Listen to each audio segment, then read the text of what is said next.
Welcome back to Chasing News. I'm Bill Spadea. Monday is almost here, and it's a holiday. That's right, it's Columbus Day. But one town in New Jersey just decided to call it Indigenous Peoples Day. Princeton is now the second New Jersey town after Newark to officially recognize the second Monday in October as Indigenous Peoples Day. Princeton officials say the move is aimed at inclusion. A handful of towns in upstate New York celebrate Indigenous Peoples Day, including Woodstock, Ithaca, and Rochester. Let's see what tonight's panel thinks about this. Lisa and Bob. Lisa, let me start with you on this because I know Bob has a lot to say on it. I've been messing with that. He's Italian. Right.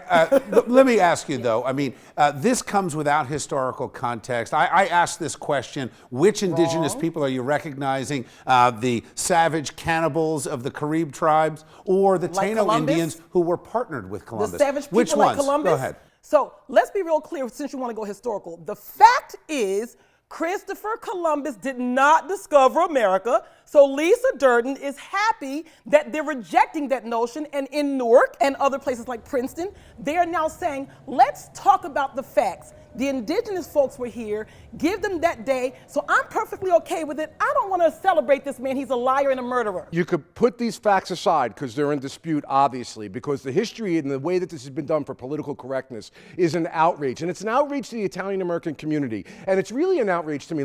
I got to get this off my chest. ahead, do it. That Princeton has the gall to sit there and say this is for inclusion. You've insulted every Italian-American in this state. And I would say to those citizens of Princeton, you should, Republican, Democrat, Independent, or otherwise, vote against any person who went for this. We are the only ethnic group, Bill, where they would ever try to take away a holiday or something that means so much into the hearts and fabrics of the Italian-American community. We are constantly kicked in the teeth, yet we represent 40% of the voting population of this state. And I'm asking the sons and daughters of Italy in America is going to be meeting the Italian-American Congressional Committee, and we are going to ask them specifically, we want a congressional investigation to get to the facts to show that these facts are a lie. And secondarily, we are poised to consider filing discrimination lawsuits against any town, because Italians are considered a protected class based on the law, any town that discriminates and removes Columbus Day. Inclusion, put Indigenous Population Day on another day. Well, I would argue there shouldn't be an Indigenous Peoples Day, but that aside,